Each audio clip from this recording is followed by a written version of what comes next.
تو یہ کیا لکھتا ہے؟ کہتا ہے عوام جس مزار کے اوپر کپڑے اور امامے رکھیں، ولی مزار جان کر اس کو کیا کیا جائے؟ اس کی تحقیر سے لوگ باز آ جائیں، تاکہ زیارت کرنے والوں اور غافل دل لوگوں کے اندر خشوع اور ادب پیدا ہو جائے۔ کیوں بنایا جی مزار؟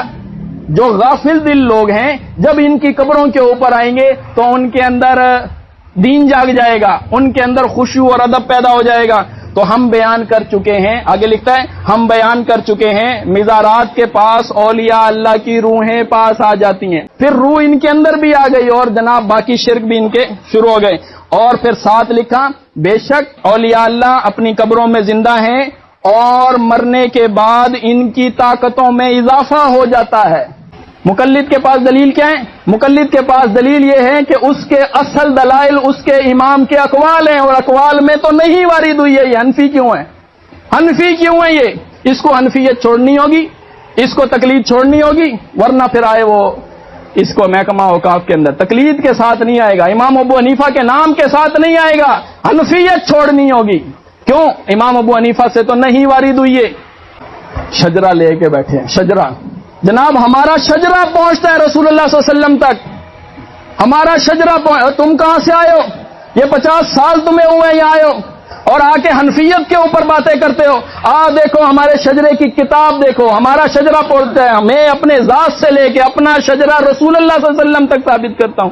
اور شجرے میں نام کس کا آتا ہے؟ دیوبندی کا شجرہ اٹھاؤ، بریلوی کا شجرہ اٹھاؤ، یہ کہ بھی میرا فلاں فلاں سے فلاں فلاں سے استاد فلاں سے استاد، سینہ در سینہ سند جاتی ہے رسول اللہ صلی اللہ علیہ وسلم تک۔ بریلوی کا شجرہ، دیوبندی کا شجرہ، حتیٰ کہ اہل حدیث کا شجرہ، ان تینوں شجروں کو سامنے رکھیں، اس کے اندر ایک نام مسلمہ نام ہے، وہ دیوبندی بھی تھا، وہ بریلوی بھی تھا، وہ اہل حدیث بھی تھا۔ یہ ایک بندے کا نام، کون؟ کیا نام ہے اس کا؟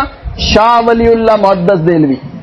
اس نام کو اگر نکالیں شجرے سے، شجرہ ردی ہے، اس نام کو شجرے سے نکالو، شجرہ ردی ہو جاتا ہے۔ کیا لکھا ہے جناب؟ حجت اللہ البالغہ شاہ ولی اللہ محدث دہلوی۔ کیا لکھا ہے؟ تفہیمات الہیہ دونوں کتابوں کے اندر، حجت اللہ البالغہ کی جلد 2 صفحہ 77 کے اوپر اور تفہیمات الہیہ جلد 2 صفحہ نمبر 64 کے اوپر کیا لکھا ہے؟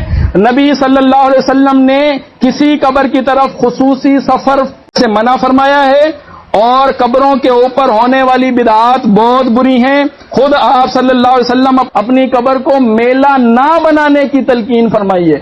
شاہ ولی اللہ، یہ مزاروں کے خلاف حوالہ آیا، شجرہ ردی ہو گئے، پہلے امام گئے، علماء جمہور گئے، اور اب جناب یہ شجرہ بھی گیا۔